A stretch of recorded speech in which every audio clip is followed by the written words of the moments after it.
Meus amados irmãos, a graça e a paz do Eterno de Cristo esteja presente na sua vida, esteja presente também na vida de sua família. Bom, estamos agora estudando o terceiro capítulo da carta de Paulo aos Tessalonicenses. Novamente, eu não vou ficar falando 1 Tessalonicenses capítulo 3, ok? Vamos só ler os versículos porque hoje o estudo é totalmente desse capítulo.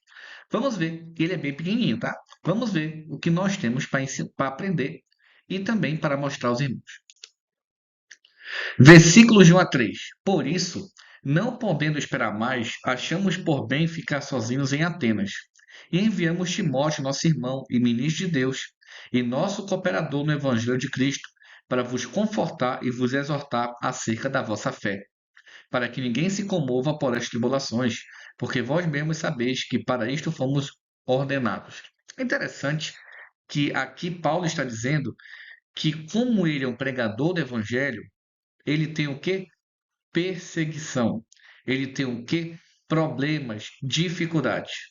Hoje, muitas pessoas não querem ter problema de dificuldade, mas querem estar na igreja, se dizer isso e dizer aquilo. Se você é líder e você não tem nenhuma tribulação, não estou falando daquela tribulação que você planta e que você colhe.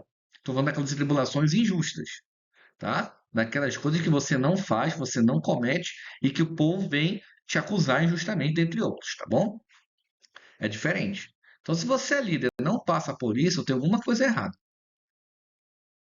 Tá? Nós temos, se formos realmente de Deus, nós temos que passar por isso. Aquele que não é de Deus não passa por nada. Tá? Tome muito cuidado. Versículos 4 a 6. Pois, estando ainda convosco, vos predizíamos que havíamos de ser afligidos, como aconteceu, e vós o sabeis. Portanto, não podendo eu também esperar mais, mandei-o saber da vossa fé, temendo que o tentador vos tentasse e o nosso trabalho viesse a ser inútil. Então, mesmo a igreja de Tessalônica sendo uma igreja incrível, uma igreja que estava no auge, uma igreja que tinha um conhecimento espiritual, Paulo, ele teve medo, receio, que com os problemas que eles estavam passando, a igreja pudesse enfraquecer na fé. Por isso que Timóteo foi enviado. Então, nós, independentes, nós temos discípulos que são fortes na fé, nós temos que, de vez em quando, estar com eles, ou entrar em contato, perguntar se está bem, se precisam de alguma coisa.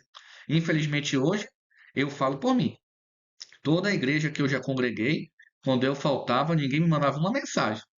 A única vez que mandaram, eu estava desempregado, eu estava também operado, e o pastor me ligou porque eu não estava devolvendo o dízimo. Essa foi a única preocupação do pastor.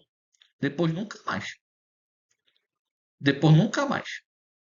Entendeu? Ou seja, se o pastor só te liga para dízimo, ele não é de Deus. Ponto final. Né? Vamos para o próximo. Versículos 7 a 9. Por esta razão, irmãos, ficamos consolados acerca de vós, em toda a nossa aflição e necessidade pela vossa fé, porque agora vivemos se estáis firmes no Senhor. Porque que ação de graças podemos dar a Deus por vós, por todo o gozo com que nos regozijamos por causa diante do nosso Deus. Então, o que está dizendo aqui? Paulo, ele está feliz pelos irmãos estar firme na fé, mesmo com as dificuldades, mesmo com a luta.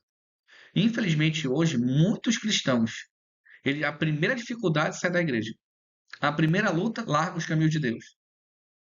Eu já vi casos, eu não conhecia a pessoa, mas já ouvi falar de vários casos, tá bom? Que isso aconteceu, entende? Vários casos, inclusive também problema de família. Eu já conheci pessoas que, por causa da família, foram perseguidas, foram até expulsas de casa, alguns permaneceram e outros não aguentaram a pressão, né? Inclusive, tem algumas religiões que, se a pessoa vai namorar com alguém que não é da mesma religião, eles expulsam de casa, né? Perde cargo. Infelizmente, as pessoas não compreendem o evangelho. Porque a religião faz isso, ela segrega. Deus une e a religião separa. Versículo 10.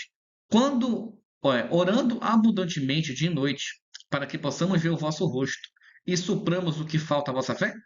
Ora, o mesmo nosso Deus e Pai, e nosso Senhor Jesus Cristo, encaminha a nossa viagem para vós. Aqui, o que Paulo está dizendo? Paulo está dizendo que ele ora constantemente para que possa ver novamente o rosto dos irmãos de Tessalônica, né? Para que possa suprir algo, ou seja, ensinar algo que está faltando aprender. né? E agora no versículo 11, mais uma vez, ele chama apenas Deus, o Pai, de Deus, e o nosso Senhor Jesus Cristo de Senhor, tá? Por isso que quando você vai ver a Bíblia nas cartas de Paulo, João, Pedro, Tiago, você não vê Jesus sendo chamado de Deus. Felizmente, felizmente, os tradutores que tentaram mudar alguns versículos da Bíblia esqueceram das cartas, né? Felizmente, tá bom? Agora o versículo 12 tem algo importante. E o Senhor vos aumente e faça crescer em amor uns para com os outros e para com todos, como também o fazemos para convosco. Então, a principal preocupação de Paulo é que a igreja ame.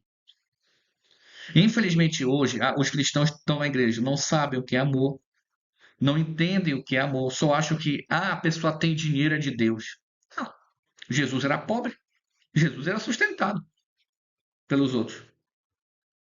Lembra quando foi fazer a multiplicação aqui dos pães dos peixes, deram peixe para Jesus? Então Jesus é o quê? Então a gente tem que saber entender o que está escrito. A preocupação de Deus não é dinheiro, não é casa, não é bens materiais, irmãos. A preocupação de Deus através de Cristo em nossa vida é a mudança de opinião, mudança de visão e mudança de caráter. O amor é o primeiro fruto do Espírito Santo, o amor. Se eu não tenho amor, eu não tenho Espírito Santo. Ah, mas tem gente que diz que tem Espírito Santo e roda, bate palma, labachura, se ele canta, se ele pula, se ele corre, se ele deita. Isso aí, colocar um link aqui embaixo explicando que isso aí não é Espírito Santo. Você está sendo enganado. E a principal característica que tem o Espírito Santo é o amor. O amor é a principal característica do próximo. Entendeu? O amor. Não podemos esquecer disso. Para com todos. Se eu amo, eu vou repreender meu irmão que está errado? Vou. Por exemplo, uma pessoa que está fazendo coisa errada e eu sei que eu sou próximo dela, vou chamar a pessoa, poxa, não faz isso é errado, isso Deus não gosta, não é desse jeito que Deus quer, é desse jeito que eu tenho que fazer. Eu não tenho que jogar pedra nela. Se ela não quiser me ouvir, o problema é dela. A mesma coisa acontece quando Deus falou Caim. Caim, o pecado está na porta, cabe você dominá-lo. Deus não foi babá de Caim, não. Ele avisou, ele alertou. Assim eu faço, eu alerto. Aí a consequência é de quem foi. Ah, mas você tem que amar o próximo. Eu amo tanto o meu próximo que eu chamo ele para conversar, para avisar que ele está errado. Para avisar que se ele seguir esse caminho, seguir essa escolha, seguir essa ação, ele vai ter complicação. Aí eu amo o próximo. Depois que ele faz a merda, aí a consequência é assim é Deus. Ele perdoa o pecado, mas ele não tira a consequência. Assim temos que ser nós. Mas qual é eu vou abrir um parênteses aqui. Qual é a diferença entre amar e julgar? Porque muitas pessoas não entendem isso. Eu vou abrir um parêntese agora. Vamos entender uma coisa, irmãos. Vamos supor, deixa eu ver aqui, que esse mouse adulterou, certo? Só que ele adulterou com prova. Todo mundo soube. Saiu a conversa no WhatsApp. Então, quando eu falo para esse mouse, você tem que se arrepender porque você é adúltero, eu não estou julgando mal, porque eu tenho prova. Eu tenho prova que o mouse fez. Então, eu estou falando a verdade e tentando convencer o mouse a não cometer erros.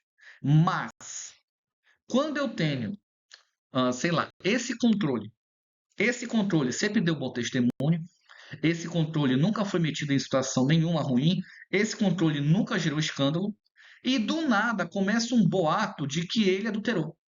Cadê prova? Não, não tem, mas eu sei que ele é adúltero. Isso aí é julgar. Isso se chama perseguição pessoal, porque a pessoa não tem prova, a pessoa não tem nada, ela só acha. Então existe diferença entre falar a verdade para converter alguém, existe diferença entre falsos acusadores estando difamando alguém. Tá? Então, se uma pessoa difama e calunia alguém, ela não ama o próximo. Ela não ama, porque o nono mandamento é esse. Né? Não dirá falso testemunho contra o teu próximo. É o nono mandamento. Então, temos que saber separar o que é falar a verdade e o que é descumprir isso. A mesma coisa. Jesus falou para os fariseus: o diabo é o vosso pai. Jesus estava mentindo? Não. Jesus estava julgando? Não. Jesus falou a verdade. Pelas ações dos fariseus, nós conhecemos. Pelas ações das pessoas, nós conhecemos elas.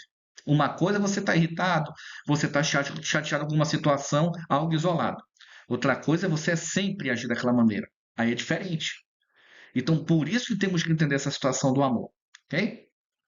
E o versículo 13, para encerrarmos, para confirmar os vossos corações, para que sejais irrepreensíveis em santidade diante de nosso Deus e Pai, e na vinda do nosso Senhor Jesus Cristo com todos os seus santos. Então, por que Paulo fez tudo isso?